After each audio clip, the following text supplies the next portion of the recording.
25 years ago, Infiniti launched their first SUV, this 1997 QX4. And 25 years later, we have a much bigger vehicle that essentially replaces it. This is a 2022 Infiniti QX60 Sensory all-wheel drive. This month, I had the unique opportunity to film the Infiniti QX4, the first luxury SUV under the Infiniti brand.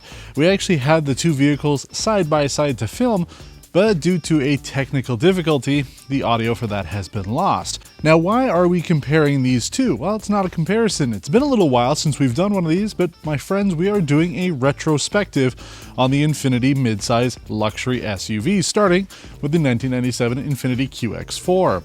Now, what's interesting between these is technically the QX60 is the direct successor. It took a few generations to get here, but 25 years later, this is the evolution of what the first QX4 had to offer. Now, back in 1997, the QX4 had an MSRP of $44,500 Canadian, $35,550 in the US. Today, this 2022 QX60 Sensory all-wheel drive is $64,995 Canadian, or $61,445 in the US. Now, how does that compare to inflation? Here in Canada, things have been hit a little bit harder than they are in the States. That original $44,500 would be $72,000 and change today, whereas it's about $63,000 for the US. So realistically, the QX60 is a better deal than it was 25 years ago. But what is the real difference between these? The 1997 QX4 used a 168 horsepower 3.3 liter V6 engine with 196 pound-feet of torque and a 4-speed automatic. It did have a 4x4 system that was unique over the Pathfinder. This QX60 uses a 3.5 liter V6 engine producing 295 horsepower, 270 pound-feet of torque, and uses a 9-speed automatic transmission. Now, one of the major differences between these two vehicles is how the four-wheel drive and all-wheel drive systems work. On the QX4, it is a rear-wheel drive bias system, so if you're in two-wheel drive, it's a rear-wheel drive vehicle, whereas the QX60 is a front-wheel drive. That's the real difference between a 4x4 and an all-wheel drive vehicle. Usually the all-wheel drives are a front bias setup. Now, one of the major selling features of the Infiniti QX4 back in the day was its off-road capabilities. It had a low mode for the transfer case along with that 4x4 system and a little bit better ground clearance over the Pathfinder. The features on that vehicle included heated seats, a sunroof, remote locking, power seats and windows, and a Bose audio system.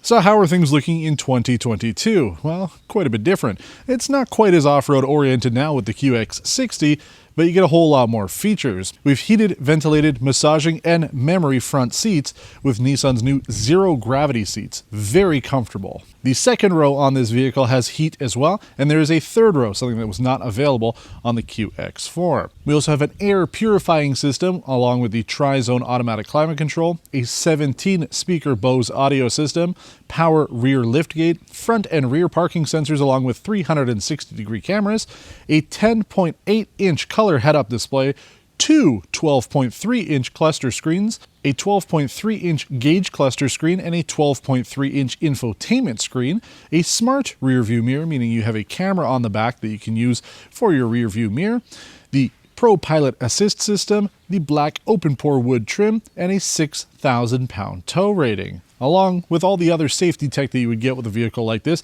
like blind spot monitoring, lane keep assist, rear cross traffic alert, the whole suite of it. So things have changed quite a bit in 25 years. Now, I do suggest taking a look at the episode that we did on the 1997 Infiniti QX4. We did a full episode of Test Drive Spotlight on that vehicle, not only talking about how the vehicle was different from the Nissan Pathfinder at the time and the features and tech, but also taking it on a road test to talk about how it performed in today's world and some buyer's guide information, things you need to know if you're in the market for it. So now we're going to be taking this 2022 QX60 Sensory all-wheel drive on the road. I want to talk a little bit about how it does differ compared to that QX4, how things have changed in the last 25 years, and how this midsize luxury SUV compares to both the Japanese competition as well as the Germans. All right, my friends, before we get into the actual review and comparing this back to the 1997 QX4, I do want to talk about the fuel economy. We completed our 100-kilometer test loop in this in eco mode in 9.7 liters per 100 kilometers, which, you know, not too bad for a mid-size luxury SUV. So use that to compare to whatever you're comparing to. You can look back at any of the other videos that we've done. If there's something that you are looking to buy, you want to know how it compares. We've done a number of mid-size luxury vehicles. But let's talk about this, and first of all, how it compares to the 1997 that we drove not long ago. In fact, I just saw it yesterday, so it's still very fresh in my memory. There's a lot of things about it that are similar. The first thing that you'll notice if you were to drive a QX4 and then get into this, the seats. The seat comfort in both, fantastic. Now, one of the things I mentioned about the QX4 was the actual vertical and horizontal support and lack thereof movement available for that vehicle. I was as far back and as far low as possible, and the steering wheel was just a little close to my knees. Yeah, not ideal. So that vehicle was quite a bit smaller on the inside.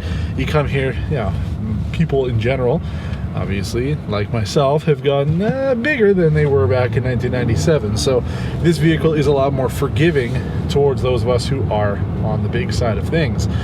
But aside from that, it's pretty much where the similarities end. That and a Bose audio system. I believe the one on the QX4 was like a 4-speaker. This one's 17, so quite a difference there. The system on here sounds very good. If you're listening to music, you'll be happy about it.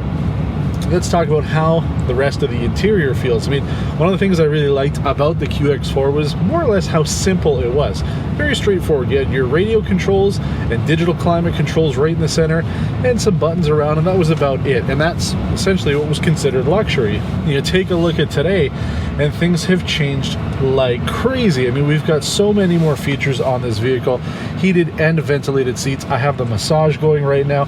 Memory options. We've got 2 for both passengers in the front, which, we're starting to see a lot more of that from the non-German manufacturers. Typically, it's been a German-only thing to have memory seats for the passenger. So, I mean, there's a lot of tech on this vehicle. There are a lot of features. Safety tech has improved significantly since 1997. I mean, there are so many more airbags in this vehicle. The safety tech like ABS, even though it was standard on the QX4, but things like stability and traction and the all-wheel drive system, it's improved over the last 25 years to make this even safer, not to mention all the other safety tech that goes into this. So it is very difficult to compare them in the traditional sense, which is why I really like doing these retrospectives. We can see how far the brand has come, how far this, even though this shares a different name, it is essentially a 2022 QX4 in most regards. So, I mean, things have changed quite a bit. Now, how does the QX60 compare to some of the other vehicles that we've tested? Well, like I said, it's very comfortable in here. The seats are probably the best in the segment. I really do like Nissan Infiniti's zero gravity seats. Very good. There's some things to note that do help to make this stand out. I mean, the ride on here is very smooth, and Infiniti is clearly going towards a more luxury comfort direction. So I would compare this almost directly with something like the Lincoln Aviator. They are going to be very similar in terms of space, but also comfort. You're looking at this because you don't really want to have to deal with too much complication. And that's what I like about this. The center console here with all the little soft touch buttons, infotainment system still feels dated to me, but it works. But you do have pretty much anything that you'd be looking for. So overall, the experience is very good. And I do think a lot of people will be looking at this. It kind of gives you a reason now to look at Infiniti, because as we mentioned when we drove the QX60 before, it was a very dated vehicle. That generation had been out for a significant amount of time. And now we've got something new, and it's quite fresh. I like it, and it is different enough from the Pathfinder to make you want to go up to this over the Nissan version. So far, very happy with it. And again, the big takeaway has been the ride and comfort. Very good. Now, the engine on here, 295 horsepower out of a naturally aspirated V6. It's more or less the same engine that was available in the 2001 QX4. It's a VQ35 double D, whereas the one before was a DE. Essentially the same engine family, more power now, so you do get that. I have had zero issues getting up to speed with this. It's quite smooth. 9-speed automatic is also a plus. Typically when we're driving these vehicles, for example, something like the Infiniti QX50, where it uses a CVT, it's a bit of a downer, but having the proper automatic transmission on here is good. And as we saw with the fuel economy, it was pretty good as well. So you're getting quite a lot of pluses when it comes to this. And I'd say again, you know, this is now something that you can definitely compare to other vehicles in the segment. Before, you were kind of looking just at this and the Acura, maybe something like the Genesis now that it came out. But this kind of opens things up a little bit more to some of the other luxury vehicles. Price is going to be probably the main reason people will be considering this. I mean, $65,000 all in is very good. You go with the Autograph Edition, add some of the nicer frills to the vehicle, but you're essentially getting the same car, and it doesn't add a whole lot to the price. So we'll see. We'll see how well these do overall. I mean, it's new for 2022. I've seen a few of them on the road so far, but we also don't have any Infiniti dealers out where I am. One thing I have noticed about this as I've been driving it for the last few days is the HVAC system. And we do talk about that with some vehicles. Sometimes it just doesn't work that well. And I have noticed, it's been cold here the last couple days. Minus 10 with wind chills about minus 17 degrees Celsius. And the HVAC system doesn't quite know what it's supposed to be doing. I usually have it set to 21 degrees. Any car that I drive, always 21 degrees Celsius, and I'm quite comfortable. But with this, at one point just started pumping out cold air, even though it was cold outside, so I had to turn the heat up a little bit. And I've noticed that it's a little finicky, so I'm not quite sure what's going on with it, but it could just be, the way that it's set up. Maybe it's detecting that something is a little colder than it should be. So one thing to note there, but that's really the only, say, negative about the whole experience so far. I mean, everything works well. The digital rear view mirror is a nice thing to have, and again, all the features that I would really want out of this vehicle are here. Nice sunroof up top, HomeLink, the front seats are great, second row is good, third row, you've got it there if you need it, side window sunshades. I mean, everything that we would look for at this segment is here, and then the major benefit is the price. It is a pretty affordable price when you consider it. I mean, there are a lot of consumer vehicles in this size segment now that are creeping up to like the $60,000, $65,000 mark. So the fact that you're getting this in a premium or luxury vehicle is certainly a plus.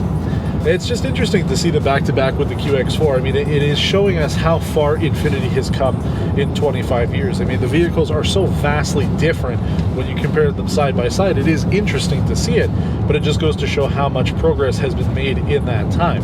And the fundamental is still there. Just like with the QX4, this is more or less a upscale version of the Pathfinder, and that's what it was 25 years ago. So it's nice to see that, that still makes sense for buyers today, and we'll see if that translates into sales for Infiniti.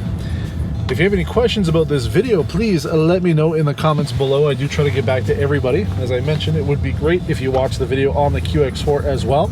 It'll be linked at the end of the video, and it was also linked throughout as well. Thanks for watching, and until next time, take care.